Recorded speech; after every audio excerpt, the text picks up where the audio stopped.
So hello guys, welcome to my YouTube channel struggle student 2022। तो दोस्तों, आज की इस वीडियो में मैं लेकर आया हूं आप सब के लिए कक्षा 10वीं का जो कि यहां पर अनसॉल्व्ड पेपर है दोस्तों। सेट नंबर की अगर हम बात करते हैं दोस्तों, तो यहां पर सेट हमारा डी भी सेट नंबर 1 होने वाला है। तो दोस्तों, यहां पर हम आज सेट 1 के ऑब्जेक्टिव क्वेश्चन को देखेंगे। जितने भी यहाँ पर हमारे सातों सेट बनते हैं दोस्तों 2023 के, हम उन सभी सेटों को हल करेंगे। उसके बाद में दोस्तों 2022 का हल करेंगे, फिर 2021 का, उसके बाद में 2020 का हल करेंगे। ये क्यों कर रहे हैं दोस्तों? क्योंकि यहाँ पर जो हमारा पैटर्न होने वाला है ये लगभग 2023 के पैटर्न का बनता है हमारा पेपर। तो दोस्तों, यहाँ से जो हमारा एग्ज़ाम में आने वाला है वो 2024 में, वो लगभग जो रिलेट रहने वाला है वो 2023 से रहने वाला है। तो इसीलिए हम सबसे पहले यहाँ पर 2023 को हल करते हैं, उसके बाद में जितने भी बनते हैं बाद में हल करेंगे। तो दोस्तों, एक एक पॉइंट को मैं बताऊंगा। यहाँ पर ये नहीं होगा कि जैसे हमारा यहाँ पर एक क्वेश्चन ये दिया गया है तो मैं डायरेक्ट ही बता दूँ आपको कि ये ऑप्शन सही है। यहाँ से जितने भी हमारे क्वेश्चन बनते हैं, जैसे कि यहाँ पर एक क्वेश्चन दिया गया है तो हम उसके पूरे चारों तरफ का, कहने का मतलब ये है कि वहाँ से जितने भी क्वेश्चन जो पूछा जाता है आपसे, वहाँ से जितने भी क्वेश्चन बनते हैं हम उन सभी क्वेश्चन पर डिटेल से बताएंगे, जिससे कि आप लोगों को अगर वहाँ से क्वेश्चन बनता है, कोई भी क्वेश्चन बनता है, तो बहुत ही आसानी से आप बना सकते हैं। तो चलिए स्टार्ट करते हैं, आपका टाइम ना वेस्ट करते हुए। और हमारा वीडियो अगर अच्छा लगता है तो हमारे इस वीडियो को लाइक शेयर एवं सब्सक्राइब ज़रूर कर देना। तो चलिए स्टार्ट करते हैं दोस्तों। यहाँ पर हमारा जो पहला नंबर क्वेश्चन होने वाला है, ये कह रहा है यहाँ पर, किन्हीं दो धनात्मक पूर्णांकों ए और बी के लिए क्या हो सकता है। चार ऑप्शन दिए गए हैं दोस्तों। पहला ऑप्शन है ए बराबर में मासा गुणे में बी। बी का मतलब ये हुआ दोस्तों कि मान लीजिए यहाँ पर हमारी ये दूसरी संख्या है। ए का मतलब ये होता है हमारी, मान लीजिए यहाँ पर हमारे पहले संख्या है। तो यहाँ पर दूसरा नंबर हो गया हमारा ए गुणा में बी, ये लासा ए गुणा में ए कामा में बी। यहाँ पर तीसरा नंबर है बी बराबर में मासा किसका, ए कामा बी का, गुणा में लासा ए कामा बी का। चौथा नंबर जो है ऑप्शन हमारा होने वाला है वो ए गुणा में बी बराबर में मासा ए कामा बी गुणा में लासा ए कामा बी। तो चलिए यहाँ पर देखते हैं कि क्या होने वाला है दोस्तों। यहाँ पर हमने आप लोगों को फॉर्मूला लिखवाया था क्वेश्चन नंबर 1 का, कि यहाँ पर जो हमारा फॉर्मूला होता है दोस्तों, वो पहली संख्या गुणे में दूसरी संख्या बराबर में दोस्तों वो मासा गुणा में लासा होता है। यहाँ पर जो हमारा पहली संख्या होता है दोस्तों, पहली संख्या आप कुछ भी मान सकते हैं। यहाँ पर हम जैसे ए मानता हूँ, यहाँ पर दूसरी संख्या को बी मानता हूँ, ये बराबर में मासा मासा दोस्तों, और ये मासा किसका निकलता है, ए और बी का, गुणा में लासा ये किसका निकलता है दोस्तों, तो ये भी हमारा ए और बी का निकलता है। तो आप देख सकते हैं कि यहाँ पर ये वाला हमारा फॉर्मूला बन जाता है। तो ऑप्शन में देखेंगे कि ये फॉर्मूला हमारा कहाँ पर है। तो दोस्तों, यहाँ पर ये हमारा फॉर्मूला होने वाला है ऑप्शन डी। तो ऑप्शन डी हमारा करेक्ट आंसर हो जाएगा। ठीक है, अब अगर हम बात करते हैं क्वेश्चन नंबर 2 की, तो दोस्तों क्वेश्चन नंबर 2 हो जाता है हमारा, एक शून्येतर परिमेय संख्या एवं अपरिमेय संख्या का भागफल होता है। यहाँ पर समझने वाली ये बात है दोस्तों कि जो शून्येतर है, शून्येतर का मतलब क्या होता है दोस्तों। शून्येतर का मतलब ये होता है कि जीरो से बड़ी संख्याएं, जीरो से क्या बड़ी संख्याएं को हम शून्येतर कहते हैं। ठीक है, तो यहाँ पर शून्येतर का मतलब यही हुआ कि जीरो से बड़ी संख्याएं। अगर हम परिमेय संख्या में या परिमेय संख्या और अपरिमेय संख्या का जब हम भाग लगाते हैं तो क्या प्राप्त होता है, तो मैं आप लोगों को ये बता देता हूँ कि अगर परिमेय संख्या और अपरिमेय संख्या को जोड़ा जाए, परिमेय संख्या और अपरिमेय संख्या को, अपरिमेय संख्या को यदि हम जोड़ते हैं तो क्या प्राप्त होता है दोस्तों, तो ये प्राप्त होता है अपरिमेय संख्या। क्या प्राप्त होता है, अपरिमेय संख्या। यदि इसको हम घटाते हैं तब भी हमें अपरिमेय संख्या प्राप्त होता है, और यदि हम इसको गुणा करते हैं तब भी हमें अपरिमेय संख्या प्राप्त होता है, और यदि हम इसको भाग देते हैं तब भी हमें अपरिमेय संख्या प्राप्त होता है। यहाँ पर हम एग्जाम्पल के माध्यम से समझेंगे दोस्तों कि कह रहा है कि परिमेय संख्या और अपरिमेय संख्या का भागफल क्या होता है। तो यहाँ पर जैसे हम परिमेय संख्या ले लेते हैं एक, 1 2 3 4 जितने भी बनते हैं, 0 कुछ भी मान सकते हैं आप। अगर एक में दोस्तों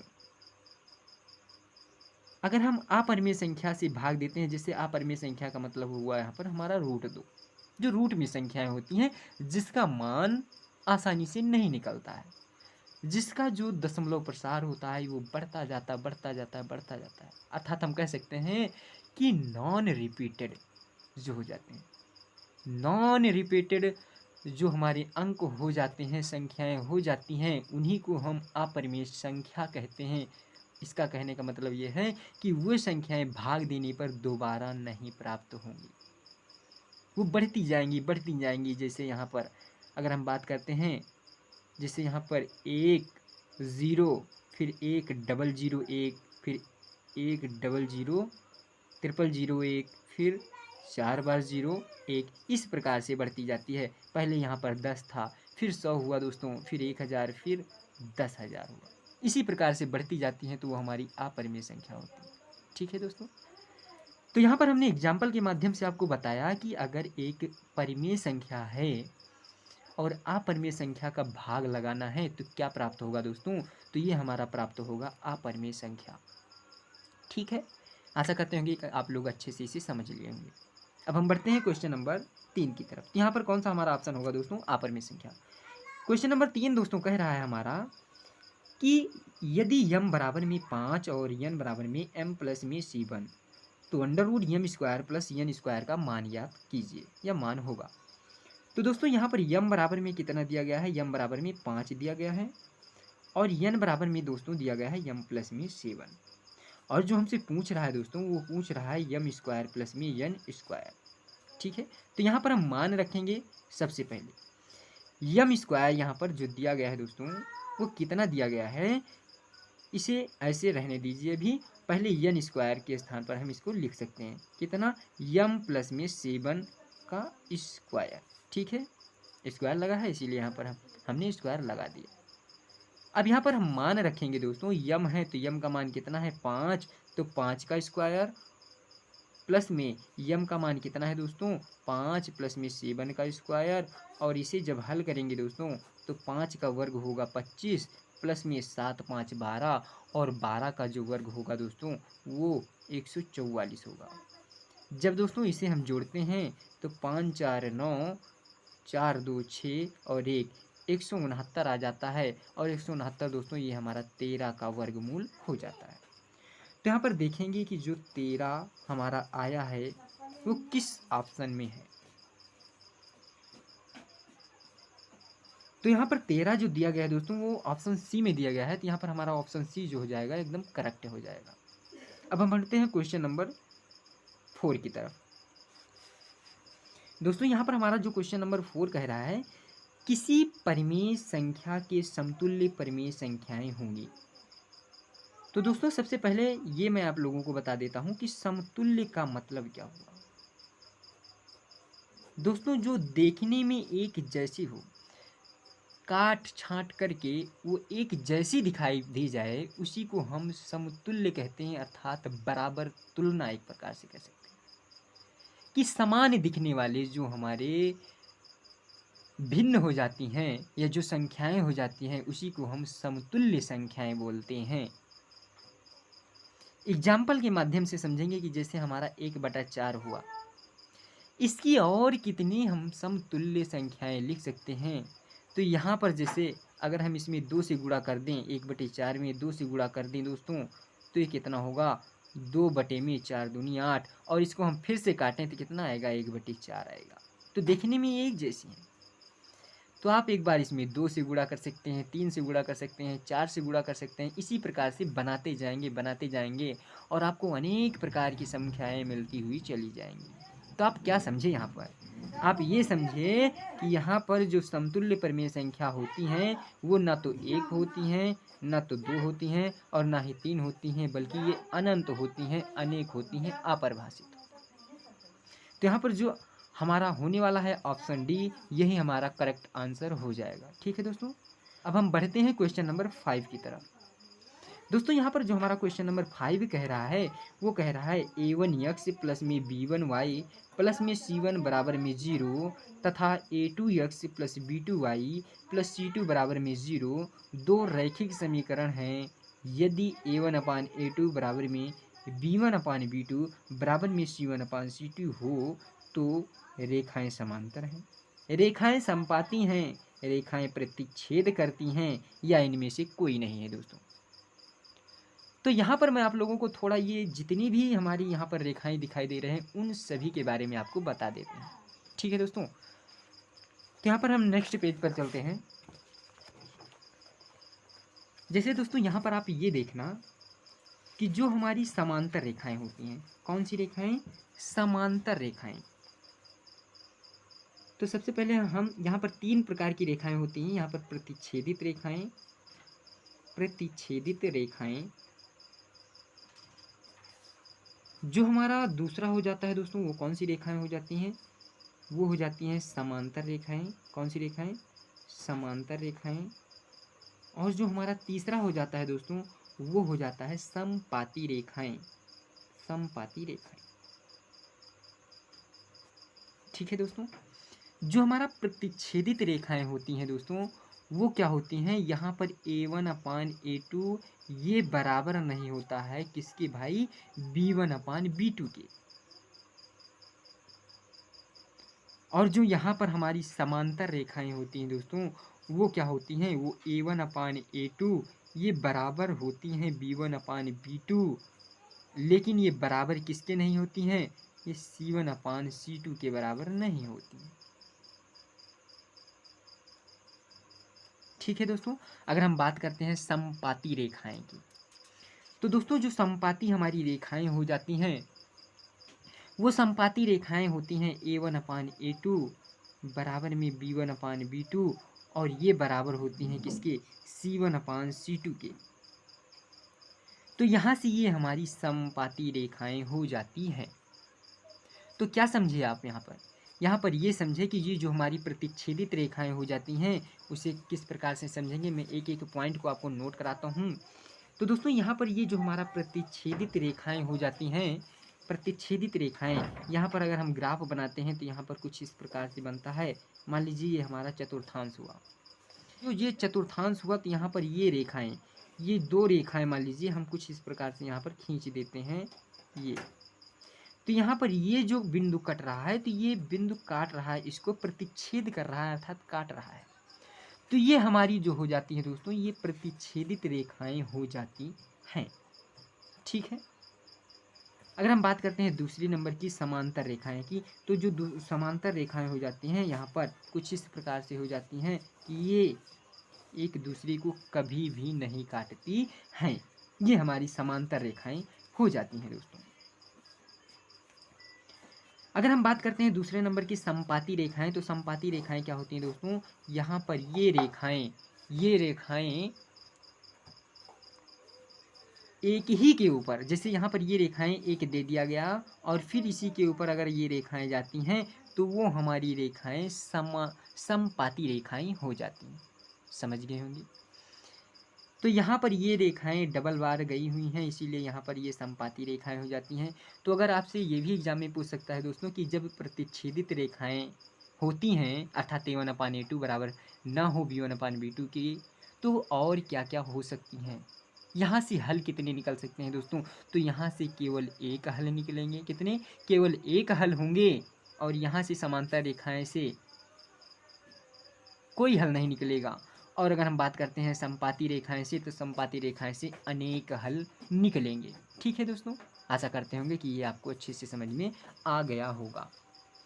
अब हम बढ़ते हैं दोस्तों क्वेश्चन नंबर 6 की तरफ। तो यहाँ पर 5 तो हमारा हो गया है, क्वेश्चन नंबर 6 देखते हैं दोस्तों। यहाँ पर हमारा जो क्वेश्चन नंबर 6 है वो कह रहा है किसी संख्या का 1/3 भाग 21 के बराबर है तो वह संख्या होगी। तो चलिए इसे हम हल करते हैं।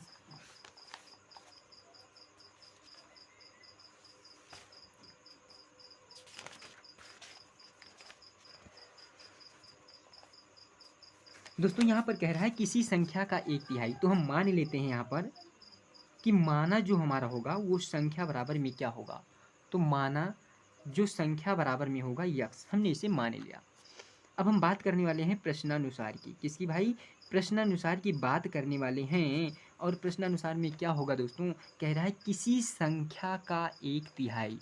दोस्तों 1/3 का मतलब हुआ 1/3, 1/4 का मतलब होता है 1/4। समझते होंगे आप। 1/6 भाग को कहते हैं 1/6। तो 1/3 कह रहा है किसका दोस्तों? इस संख्या का कह रहा है, अर्थात यक्स का 1/3 का मान्य होता है दोस्तों गुणा। तो यक्स गुणा में 1/3 ये बराबर दे रखा है कितना दोस्तों? 21 के। समझ में आया होगा आपको। तो दोस्तों यक्स का गुणा जब 1 में करेंगे तो आएगा x/3 बराबर में 21।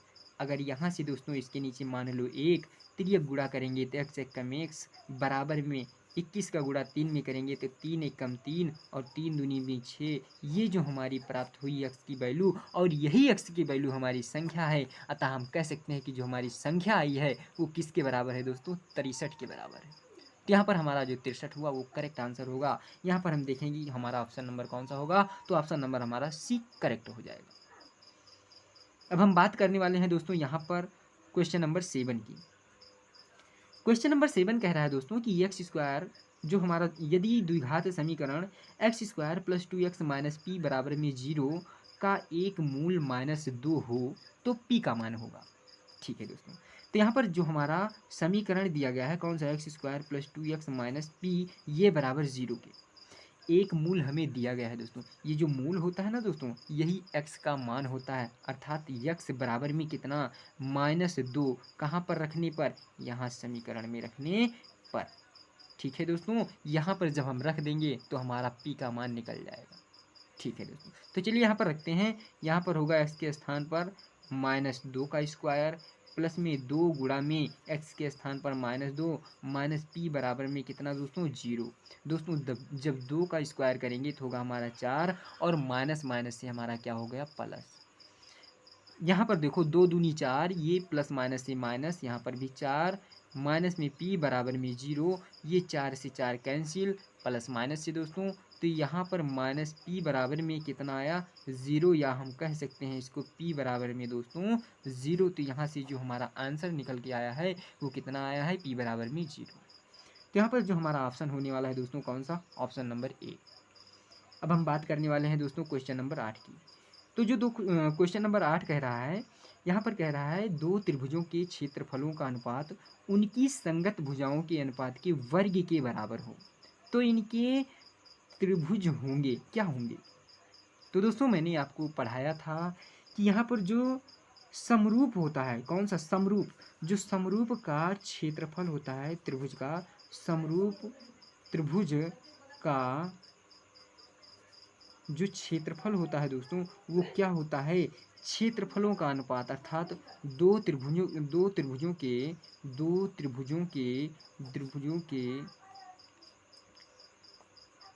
क्षेत्रफलों का अनुपात उनकी संगत भुजाओं के अनुपात, वर्ग के अनुपात के बराबर होता है। तो यहाँ पर ये जो हुआ, ये अनुपात इतना, ये किसके वर्ग के?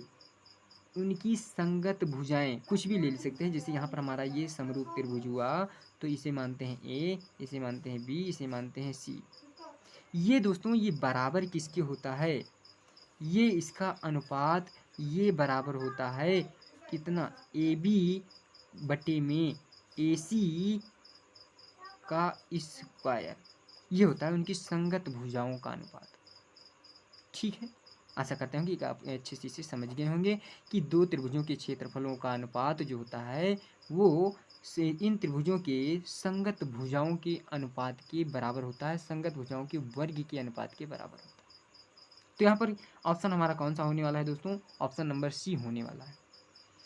अब हम बात करते हैं यहाँ पर क्वेश्चन नंबर 9 की। तो दोस्तों यहाँ पर जो क्वेश्चन नंबर 9 होगा वो कह रहा है यक्स अक्ष पर स्थित एवं बिंदु 2, -5 तथा -2, 9 से समदूरस्थ बिंदु के निर्देशांक होंगे।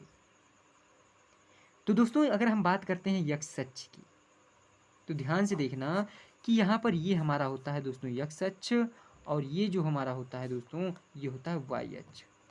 अगर यहाँ पर यक्स अक्ष कह दिया गया तो इसका मतलब ये हुआ दोस्तों कि ये हमारा यक्स की वैल्यू दिया गया है, और किसकी नहीं दिया गया है, तो यहाँ पर वाई की वैल्यू नहीं दिया गया है। ठीक है दोस्तों, तो यहाँ पर हम समझते हुए चलेंगे, एक एक पॉइंट को भी नोट करेंगे। तो दोस्तों यहाँ पर जो दिया गया है वो एक्स अक्ष पर कहा गया है, तो यहाँ पर जो हमारा बिंदु होने वाला है वो सबसे पहला नंबर बिंदु होगा कौन सा, एक्स कामा में वाई के स्थान पर 0। कह रहा है कि ये जो बिंदु है वो बिंदु 2, -5 तथा -2, 9 से समदूरस्थ है। समदूरस्थ का मतलब होता है दोस्तों कि समान दूरी पर स्थित है, अर्थात बराबर दूरी पर स्थित है। जैसे कि अगर हम यहाँ पर बिंदु कोई ले लेते हैं, तो ये जो बिंदु होगा दोस्तों ये वाला, ये दोनों बिंदु ये इस बिंदु से समान दूरी पर स्थित होंगे। यहाँ पर हम कोई भी बिंदु ले सकते हैं, जैसे अगर यहाँ पर हमारा x कामा में 0 दिया गया है तो इसे हम मानते हैं p, ये हमें दिया गया है। और जो इसकी बराबर दूरी पर स्थित है वो हमारा दिया गया है 2 कामा में -5, इसे ले सकते हैं 2 कामा -5, और यहाँ पर जो दिया गया है इसे ले सकते हैं -2 कामा में 9। ये p हुआ, इसको हम मान लेते हैं a, इसको मान लेते हैं b। ठीक है दोस्तों, तो यहाँ पर ये जो दिखाई दे रहा है दोस्तों और ये दिखाई दे रहा है ये समान दूरी पर स्थित हैं, इसीलिए हम यहाँ पर दूरी का फॉर्मूला निकाल करके लगा करके इस क्वेश्चन को हल करेंगे।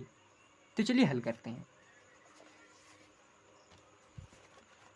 तो यहाँ पर जो हमारा दिया गया था दोस्तों वो क्या दिया गया था, 3 बिंदु दिए गए थे। एक तो यहाँ पर हमारा था दोस्तों P x कामा में 0, और यहाँ पर था हमारा a, और वो कितना दिया गया था 2 कामा में -5, और यहाँ पर b ये दिया गया था दोस्तों -2 कामा में 9। तो जो दोस्तों दो बिंदुओं की बीच की दूरी का फॉर्मूला होता है वो होता है दोस्तों √x2 माइनस में x1 का होल स्क्वायर प्लस में y2 माइनस में y1 का होल स्क्वायर, ये बराबर होगा दोस्तों किसके, x2 माइनस x1 का whole square plus y2 minus y1 का होल स्क्वायर। ये दो बिंदुओं के बीच की दूरी होता है। ठीक है, तो ये जो हुआ दोस्तों ये एक बार समान दूरी पर स्थित हैं, इसीलिए ये हमारा पी ए बराबर किसके होगा, पी बी के। तो यहाँ पर लिख लेते हैं पी ए बराबर किसके होगा दोस्तों, पी बी के। तो सबसे पहले हम पी ए का फॉर्मूला लगा करके मान निकालते हैं।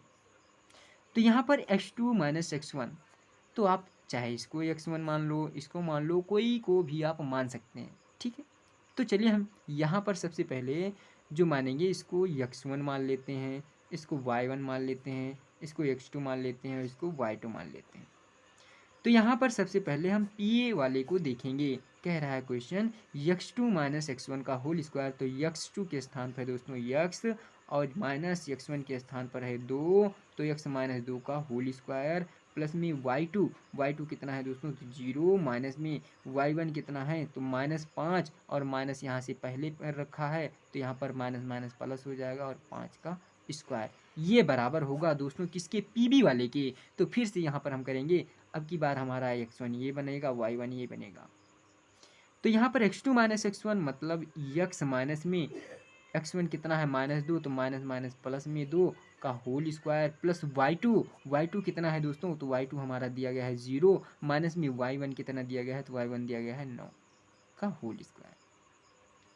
अब दोस्तों बेसिकली आपको करना क्या होगा, दोनों तरफ रूट लगा है तो रूट को हटाने के लिए हम दोनों पक्षों का क्या करेंगे दोस्तों, वर्ग करेंगे। दोनों पक्षों का क्या करेंगे, वर्ग करेंगे। तो चलिए यहाँ पर करते हैं कि दोनों पक्षों का वर्ग करने पर, दोनों पक्षों का वर्ग करने पर, तो यहाँ पर जब वर्ग करेंगे तो ये वर्गमूल हमारा हट जाएगा, तो x माइनस में 2 का होल स्क्वायर बचेगा और यहाँ से 5 का स्क्वायर बचेगा, 0 का कोई मतलब नहीं है।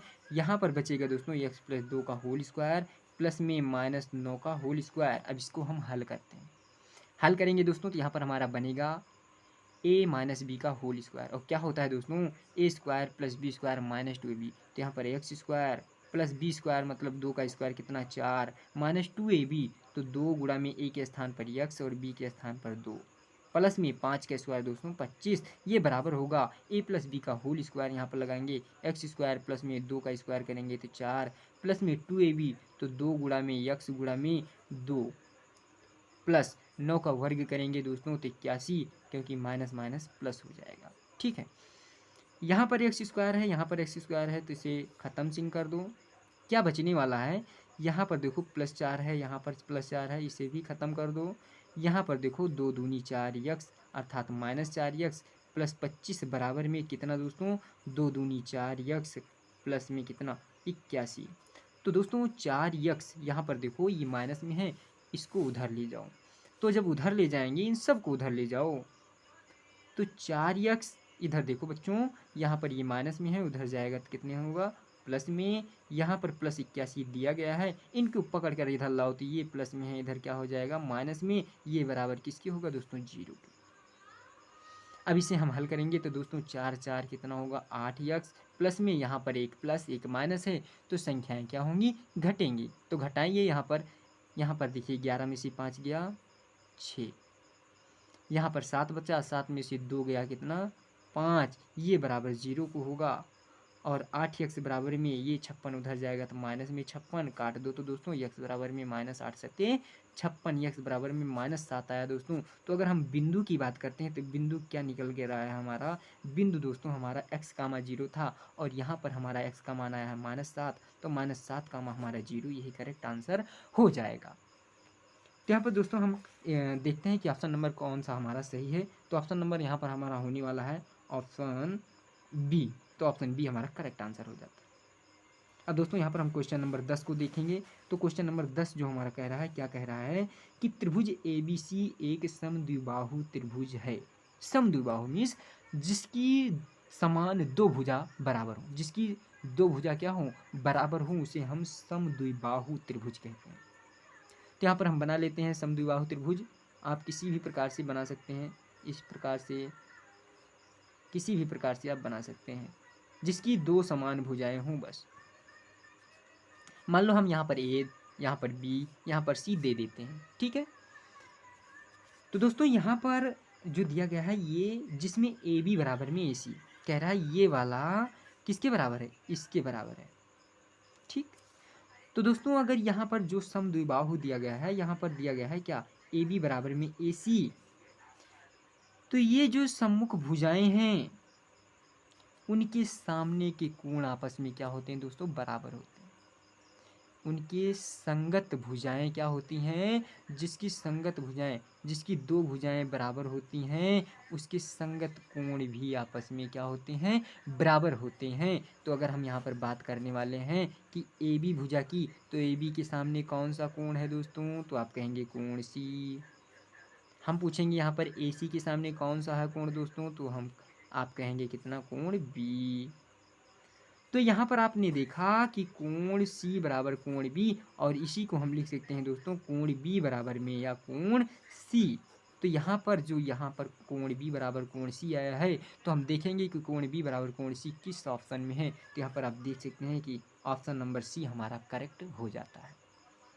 ठीक है, अब हम बात करने वाले हैं दोस्तों क्वेश्चन नंबर 11 की।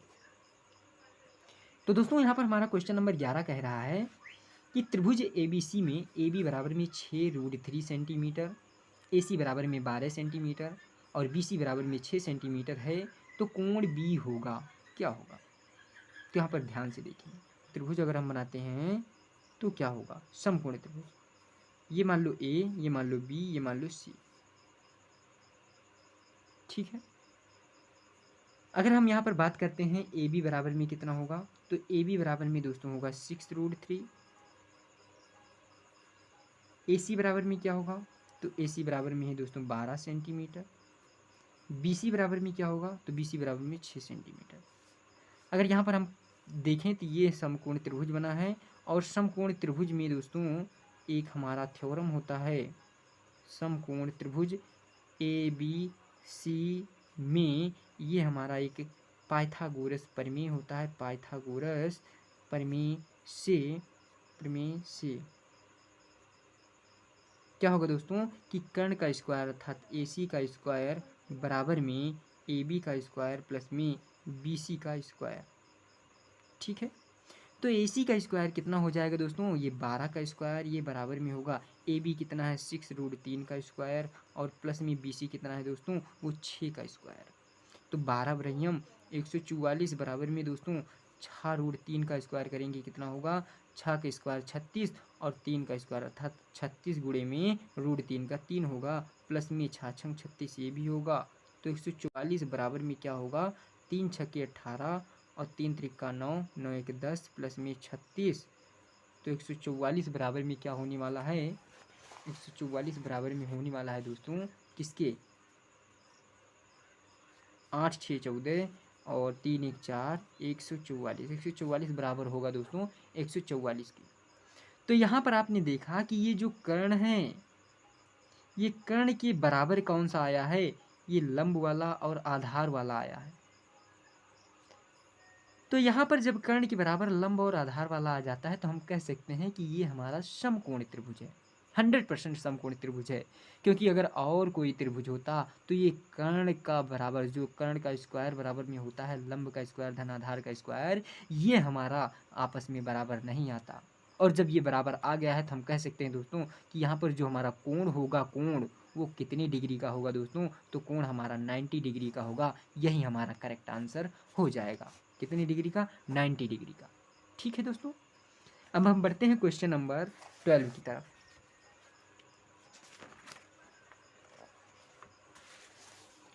तो दोस्तों यहाँ पर हमारा जो क्वेश्चन नंबर 12 है वो क्या कह रहा है, एक समबाहु त्रिभुज ABC की भुजा 2A है, उसके प्रत्येक शीर्ष लंब की लंबाई क्या होगी। तो चलिए हल करते हैं। यहाँ पर समबाहु त्रिभुज कह रहा है दोस्तों, तो यहाँ पर हम सबसे पहले समबाहु त्रिभुज बना लेते हैं। समबाहु त्रिभुज का डिफिनेशन क्या होता है दोस्तों कि ऐसा त्रिभुज जिसकी तीनों भुजाएं क्या हों आपस में बराबर हों समबाहु त्रिभुज कहलाता है। तो यहाँ पर हम मान लेते हैं इसको A, इसको मान लेते हैं B और इसको मान लेते हैं C। यहाँ पर कह रहा है दोस्तों कि भुजा 2A है। तो अगर मैं मान लूँ यहाँ पर 2A एक भुजा है तो यहाँ पर ये हमारा समबाहु त्रिभुज है दोस्तों। मित्रों मेरे प्यारे साथियों, तो यहाँ पर ये समबाहु त्रिभुज है तो जब एक भुजा 2A है तो ये सभी हमारी भुजाएं कितनी होंगी 2A ही होंगी। क्यों, क्योंकि यहाँ पर ये हमारा समबाहु त्रिभुज है। ठीक है, कह रहा है प्रत्येक शीर्ष लंब की लंबाई क्या होगी। तो यहाँ पर लंब की लंबाई कैसे निकालेंगे, यहाँ पर तो लंब दिया नहीं गया है। लंब की लंबाई का मतलब ये हुआ दोस्तों कि आपसे ऊंचाई पूछा जा रहा है। तो मान लो यहाँ पर हम ऊंचाई h मान लेते हैं, h ऊंचाई है। ठीक है, कितना h, और इसको यहाँ पर बिंदु को ही मान लेते हैं, मान लो यहाँ पर d। अच्छा ये बताइए दोस्तों कि यहाँ से यहाँ तक जो दूरी हमारा था वो कितना था, आप कहेंगे 2a है ये, क्योंकि ये समबाहु त्रिभुज है। तो मैं अगर पूछता हूँ यहाँ पर कि यहाँ से यहाँ तक दूरी क्या होगा अर्थात B से D तक दूरी क्या होगा। जैसे यहाँ पर इस कलम की लंबाई मान लीजिए 10 सेंटीमीटर है, ये यहाँ पर हमारा मध्य बिंदु है। तो बताओ ये आप कि इसका इतना दूरी कितना होगा और इसका यहाँ से लेकर यहाँ तक की दूरी क्या होगा। तो आप कहेंगे सर कि यहाँ से लेकर के हमारा 5 सेंटीमीटर इधर होगा और इधर कितना होगा 5 सेंटीमीटर होगा। तो यहाँ पर ये जो मध्य बिंदु खींचा हमने, यहाँ से ये टोटल 2A था तो ये इतना दूरी A होगा और इतना दूरी कितना होगा A होगा। आशा करते होंगे कि आप समझ गए होंगे। तो यहाँ पर आप देख सकते हैं कि यहाँ पर ये वाले त्रिभुज चाहे हम ले लें और चाहे ये वाला त्रिभुज ले लें, इन दोनों वाले त्रिभुज में हमारा समकोण बन रहा है। तो हम बहुत ही आसानी से समकोण त्रिभुज का फॉर्मूला पाइथागोरस प्रमेय लगा सकते हैं। तो यहाँ पर दोस्तों ये जो दिखाई दे रहा है त्रिभुज कौन सा ABD में क्या होता है दोस्तों पाइथागोरस प्रमेय से क्या होता है दोस्तों फार्मूला, कर्ण का स्क्वायर बराबर में लंब का स्क्वायर धन आधार का स्क्वायर, ये हो जाता है हमारा फॉर्मूला। बस मान रखेंगे तुरंत आंसर पाएंगे। तो यहाँ पर कर्ण देखेंगे क्या क्या हो जाता है। कर्ण दिया गया है हमारा दोस्तों वो ए बी का स्क्वायर, प्लस में लंब कितना दिया गया है, वो दिया गया है ए डी का स्क्वायर, प्लस में आधार कितना दिया गया है, ये आधार दिया गया है बी डी का स्क्वायर। अब दोस्तों ए बी कितना दिया गया है, तो ए बी है हमारा 2a का स्क्वायर, प्लस में ए डी कितना दिया गया है, ए डी को हमने माना है कितना दोस्तों, एच का स्क्वायर, जिसे हम शीर्ष लंब की लंबाई कहते हैं, प्लस में बी डी की अगर हम बात करते हैं तो बी डी हमारा ए है, तो इसका हो जाएगा ए स्क्वायर। तो दो ए स्क्वायर कितना होगा दोस्तों, 4a स्क्वायर। 2a का जब स्क्वायर करेंगे कितना होगा, 4a स्क्वायर, प्लस में यहाँ पर बराबर रहेगा दोस्तों, ये भी बराबर रहेगा, ठीक है ना। तो 4a स्क्वायर बराबर में कितना, एच स्क्वायर, प्लस में कितना, ए स्क्वायर। ए स्क्वायर को इधर लाएंगे तो 4a स्क्वायर, ये बेचारा प्लस में है, इधर आएगा तो बेचारा माइनस में हो जाएगा, और ये बराबर होगा दोस्तों एच स्क्वायर के। दोस्तों यहाँ पर 4a स्क्वायर में से जब ए स्क्वायर को, ए के स्क्वायर को घटाएंगे तो कितना बचेगा, आप कहेंगे 3a स्क्वायर बराबर में कितना होगा दोस्तों, यहाँ पर एच स्क्वायर। अगर हम बात करते हैं एच स्क्वायर बराबर में कितना होगा, तो यहाँ पर होगा 3a स्क्वायर। क्या इसे भी इस प्रकार से लिख सकते हैं, हाँ जी बिल्कुल लिख सकते हैं। अब अगर हम यहाँ से एच का मान निकालें तो इधर जा करके ये स्क्वायर उधर अंडर रूट में बदल जाएगा, √3a स्क्वायर। चलिए यहाँ पर निकालते हैं। यहाँ पर देखो ये बेचारा √3 का मान नहीं निकलेगा तो ये ऐसे रहेगा, ए स्क्वायर यहाँ पर दिया गया है तो ए स्क्वायर को एक बाहर आएगा तो √3a बचेगा। इसे हम कह सकते हैं दोस्तों a√3 भी कह सकते हैं। कितना, तो एच बराबर में हम इसे a√3 भी कह सकते हैं। तो यहाँ पर जो हमारा शीर्ष लंबी की लंबाई आई दोस्तों वो कितना आया, a√3। तो देखते हैं ऑप्शन नंबर कौन सा हमारा सही है। तो दोस्तों a√3 हमारा ऑप्शन नंबर ए करेक्ट हो जाता है। दोस्तों यदि वीडियो अच्छा लगता है तो हमारे इस वीडियो को लाइक शेयर एवं सब्सक्राइब जरूर कर देना, ताकि इसी प्रकार से मैं वीडियो आप सब तक लाता रहूं, ताकि आप लोगों को किसी भी प्रकार की समस्याएं ना हो।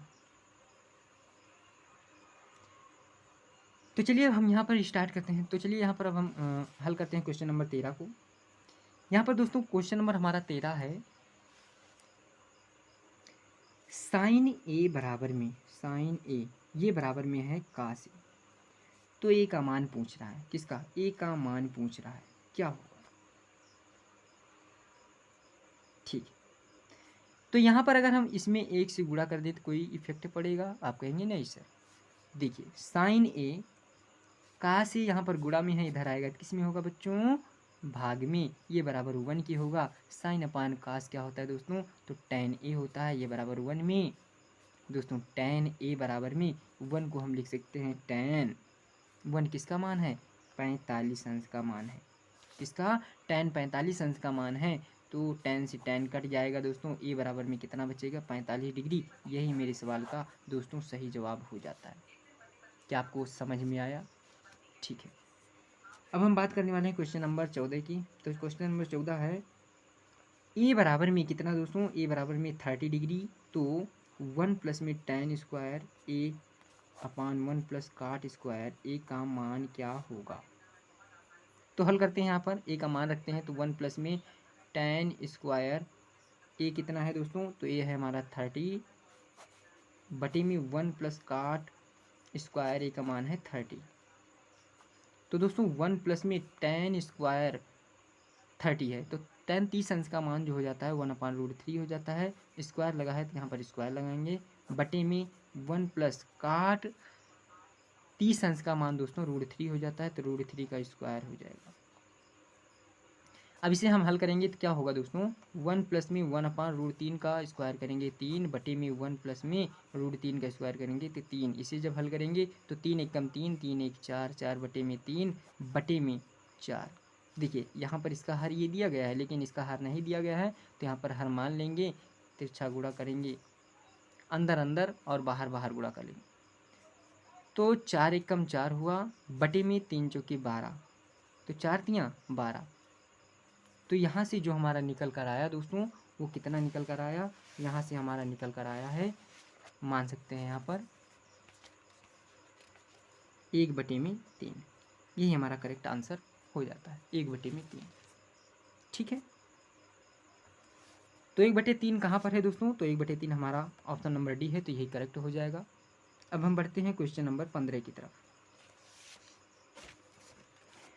दोस्तों क्वेश्चन नंबर 15 हमारा क्या कह रहा है? कह रहा है कि यदि एक गोले की त्रिज्या को 2 गुना कर दिया जाए, तो उसके पृष्ठीय क्षेत्रफल में होने वाली प्रतिशत वृद्धि होगी। बहुत ही इंपॉर्टेंट क्वेश्चन है दोस्तों, ध्यान से देखना। यहाँ पर ये कह रहा है कि 15 नंबर क्वेश्चन कि एक गोले की त्रिज्या को, तो सबसे पहले हम मान लेते हैं कि गोले की जो पहली त्रिज्या है वो कितना है। माना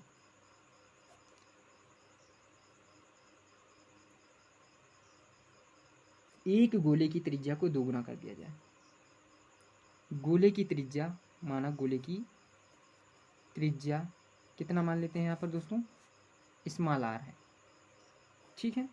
तो अगर स्मॉल आर है तो गोले का क्षेत्रफल क्या होगा दोस्तों?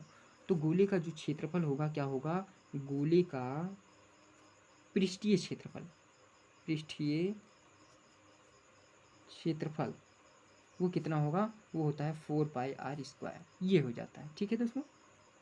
अब कह रहा है यदि त्रिज्या को 2 गुना कर दिया जाए, तो अगर त्रिज्या को 2 गुना करने पर, त्रिज्या को 2 गुना करने पर गोले का पृष्ठीय क्षेत्रफल बराबर क्या होगा दोस्तों, 4πr की जगह पर हो जाएगा 2r², अर्थात 4 पाई गुणा में 2 दूनी 4r², तो 4 चौके 16r²। यहाँ पर इसको हम त्रिज्या को 2 गुना कर दिए, जिसे हमारा यहाँ पर पहले दिया गया था r, तो अब की 2 गुना हो गया है, इसीलिए यहाँ पर हो गया हमारा 2r, ठीक है। अब ये हो गया हमारा 16r²। अच्छा, यहाँ पर बात किया गया है कि वृद्धि की, तो वृद्धि दोस्तों कब निकालते हैं, कैसे निकालते हैं? वृद्धि ऐसे निकालते हैं दोस्तों कि जो हमारा नया आया है, नया पृष्ठीय क्षेत्रफल में से पुराने वाले पृष्ठीय क्षेत्रफल को घटाने पर। तो यहाँ पर अगर हम वृद्धि की बात करते हैं तो वृद्धि कितना होगा, वृद्धि बराबर में क्या होगा, 16, ये पाई रहेगा, ठीक है दोस्तों, 16πr² माइनस में कितना 4πr²। तो जब घटाएंगे 16 में से 4 गया 12πr², ये आ गया हमारा। यहाँ पर बात कर रहा है दोस्तों प्रतिशत वृद्धि, तो प्रतिशत वृद्धि कैसे निकालते हैं, तो प्रतिशत वृद्धि बराबर में क्या होगा, ये जो आया है कितना वृद्धि, ये वृद्धि आया है 12πr², और जो पुराना हमारा क्षेत्रफल था कितना था 4πr² गुणा में 100 कर देंगे, ठीक है। तो यहाँ पर काटेंगे तो पाई से पाई कैंसिल, r² से r² कैंसिल, 4 तियाँ 12, और यहाँ पर जब 3 का गुणा 100 में करेंगे कितना 300, यही 300 की % की हमारी क्या हुई दोस्तों, वृद्धि हुई, यही हमारा करेक्ट आंसर हो जाएगा। अब हम बढ़ते हैं यहाँ पर क्वेश्चन नंबर 16 की तरफ। तो दोस्तों यहाँ पर हमारा जो क्वेश्चन नंबर 16 कह रहा है वो कह रहा है दो वृत्तों के व्यासों का अनुपात 4:9 है, वृत्तों की परिधियों में अनुपात होगा। वृत्त की परिधि में अनुपात पूछ रहा है दोस्तों। तो व्यासों का अनुपात दिया गया है, मान लीजिए यहाँ पर क्वेश्चन नंबर 16 ये है कि जो व्यास दिया गया है, व्यास मान लीजिए ये हमारा व्यास d1 है, इसको मान लेते हैं व्यास कौन सा d2 है, इसका अनुपात दिया गया है यहाँ पर 4:9, अर्थात 4/9। उसकी वृत्तों की परिधियों में अनुपात होगा, परिधियों में अनुपात। तो d1 का मान इतना ही दिया गया है, d2 का मान इतना दिया गया है, तो परिधियों का अनुपात मान लो ये वाला पहले वाले वृत्त की परिधि, तो परिधियों का अनुपात, तो पहले वृत्त की परिधि, पहले वृत्त की परिधि बटे में दूसरे वृत्त की परिधि बराबर में क्या होगा दोस्तों, ये होता है हमारा परिधि का फॉर्मूला 2πr। तो यहाँ पर d1 था तो इसे मान लेते हैं r1, यहाँ पर d2 था तो इसे मान लेते हैं 2πr2, ठीक है। अब यहाँ से ये d1 का वैल्यू कितना दिया गया है, ये d1 की वैल्यू दिया गया है 4। तो यहाँ से अगर हम त्रिज्या का मान निकालें तो त्रिज्या क्या होता है, व्यास का आधा होता है, सिंपल सी बात है। त्रिज्या व्यास का आधा होता है और व्यास त्रिज्या का दूना होता है। तो अगर हम यहाँ से r1 का मान निकालें, r का मान निकालें, तो r1 बराबर में होगा 4 बटे में कितना 2, तो कितना होगा, ये आएगा हमारा 2। और अगर हम यहाँ से r2 का मान निकालें तो r2 कितना होगा 9 बटे में 2, इसे और हल करने पर आएगा हमारा 4.5। तो यहाँ पर 2 देखिए पाई से पाई कैंसिल, 2 से 2 कैंसिल, R1 का मान कितना है 2/4.5। यहाँ से हटाओ 0, एक 0 बढ़ाओ 20 आया, 5 9 45 और 5 चौके 20 आया हमारा 4/9। तो ये जो रेशियो आया हमारा इन परिधियों का अनुपात जो आया वो कितना आया 4:9। तो 4:9 देखिए हमारा कौन सा ऑप्शन है, तो ऑप्शन नंबर बी हमारा करेक्ट हो जाएगा। ठीक है, यही हमारा करेक्ट आंसर हो जाएगा। दोस्तों यहाँ पर हमारा क्वेश्चन नंबर 17 है कि निम्नलिखित सारणी का माध्य ज्ञात करना है। यहाँ पर हमें वर्ग अंतराल दिया गया है, बारंबारता दिया गया है और यहाँ से हमें माध्य ज्ञात करना होगा। तो कैसे ज्ञात करेंगे यहाँ पर देखेंगे।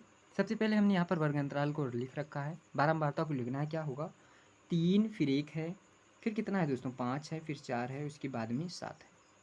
तो दोस्तों यहाँ से यक्ष का मान कैसे निकालते हैं अर्थात मध्यमान का मान कैसे निकालते हैं।